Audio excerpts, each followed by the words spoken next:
Alright, welcome everybody to another BDA Boxing Film Analysis. This is your host, Mr. BDA, and in this episode, we're going to be talking about Regis Progais, who will be taking on Josh Taylor on October the 26th to complete the World Boxing Super Series Junior Welterweight Tournament. Prograis, he is 24-0 with 20 knockouts. Josh Taylor, 15-0 with 12 knockouts. Both guys are in their prime. They're young, they're strong, they're fast, they're confident. They made it to the final as most people expected. Now it's time to rumble.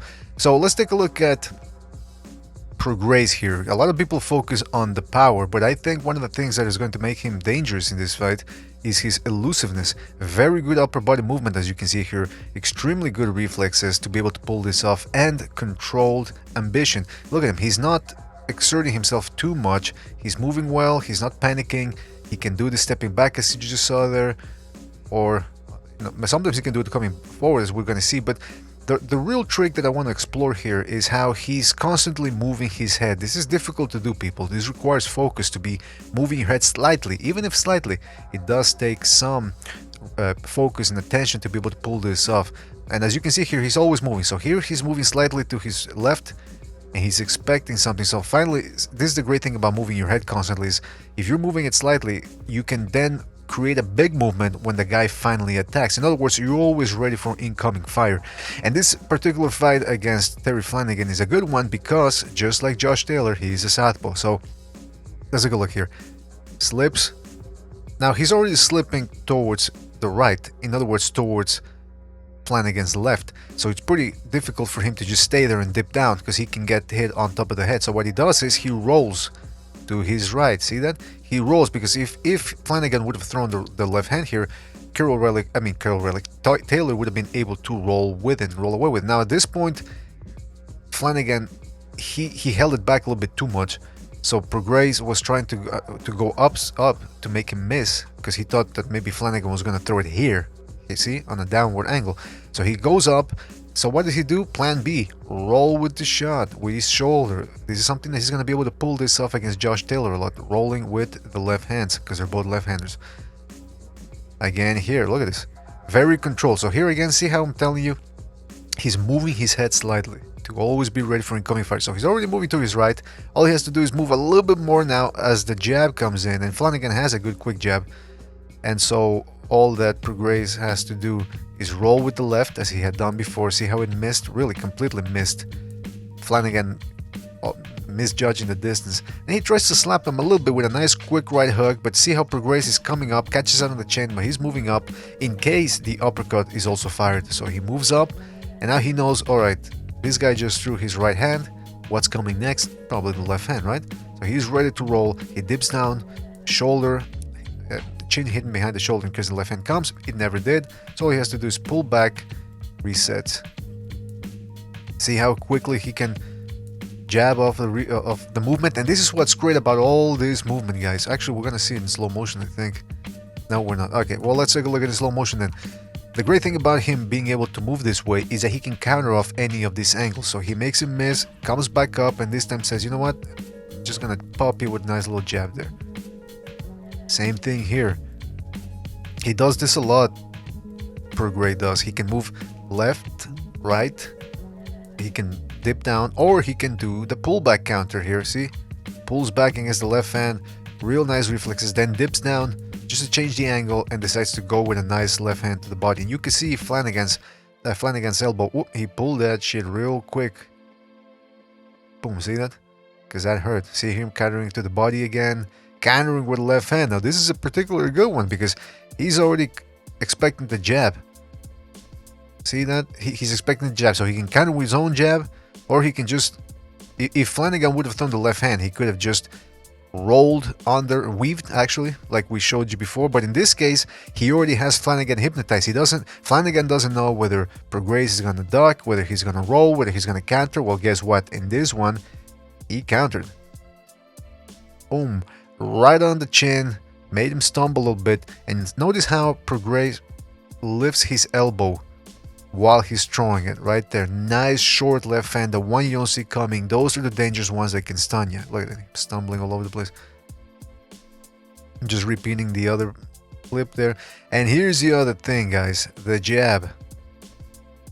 the Prograis jab, he was landing this punch throughout the fight. Now, Josh Taylor, we're going to take a look at it in another video, but he was getting hit with a lot of jabs from Victor Postal. Now, I know Victor Postal, different type of fighter. First of all, he's a right-hander, and he's pretty tall. Taller than Taylor, by the way, and of course, taller than than Prograis. I keep saying Relic. But the point is, a jab is a jab, people. It's the straightest punch in the book, in boxing, and if it works, whether you're a right-hander, it probably will work if you're a southpaw as well. And Prograis has one of those up jabs that will just cause major trouble because it's quick, because it comes from a different downward unorthodox angle, hard to parry. So let's just take a look at how... And Flanagan, like I said, very stand-up puncher, boxer puncher, not really a big mover with his head, but he's a competent judger of distance. He's a competent judge of distance. Uses his feet pretty well to step back and counter with his own jabs. But in this one, he, as I showed you with the clips, he was just eating major jabs all night. And look at this clip here. Okay, so Prograis steps forward a little bit, and as he's stepping forward, you notice Flanagan is taking a step back himself. But Prograis takes a huge leap forward. Flanagan, with his hands slightly down, thinks he's away, thinks he's safe. Turns out he's not. And this comes with the fact that Prograis is pretty quick. And see, after this is the other thing he's going to have to do, Prograis. Hit and move out of the way. Change angles. Don't just stay there and admire your work. And this is what he does. See how he's dipping down, changing levels. Here's another jab. And this is what I like. And this is what Prograis is going to have to do against Josh Taylor, who is a very quick counterpuncher. Smack him with the jab. Don't stay there. Lean back. Use those reflexes and that unorthodox movement to really make it hard. And see, he leans back and then he changes levels. Smart thing. You don't just lean back and stay there. Changes levels for an incoming left hand or a right hook, whatever. And see here, Prograis coming forward. Again, like I told you, he moves his hand pretty well, whether he's coming forward or back or going back. Here he's going forward. So he's just taking little small steps back, skipping it simple. It's a game of inches. Slips the jab, steps in, while Flanagan is stepping back thinking he's out of range, but Prograis is just too quick, and he extends that jab fully. Again, from a downward angle, it's an up jab. See how it's coming from the downward position, and he just pulls it up, and it's very hard to parry. And he just snapped Flanagan's head back all night. So here another clip of how unorthodox, well, not that unorthodox, but he's pretty unorthodox, Prograis. So he's in a right-handed position here. See how he sort of shifts a little bit? And so Flanagan tries to attack, so he steps back, Prograis does, with his his left foot. Left foot goes back into a southpaw position, makes Flanagan miss barely. Now Flanagan is desperate. He's trying to... See how he's overreaching, Flanagan? Because he's desperate to catch him. He's been missing all night. And Prograis, what does he do? He transitions from a defensive position right back to an offensive position, counters with a jab, and then sort of leans back. And you see Flanagan doesn't even try to. He gets his head snapped back all the way back. Doesn't even try to come back with a punch. So, as you can see, Regis Progais has some world-class reflexes, man. I mean, this guy is tough. He's a power puncher. That's what everybody keeps focusing on. But that jab, oof. It's going to cause Josh Taylor problems. Josh Taylor is going to have to find a way to neutralize it. Otherwise, it's going to be a long night. So, guys, thank you for watching this. Tell us what we got right. Tell us what we got wrong. Don't forget to like, subscribe to BDA, our main channel. Tell us what type of film analysis you'd like us to make in the future. Tell us which type of film analysis you would like us to make in the future. What fighter you'd like us to study. And we'll try to get to it. All right, folks? Thank you for watching. We'll see you in the next one.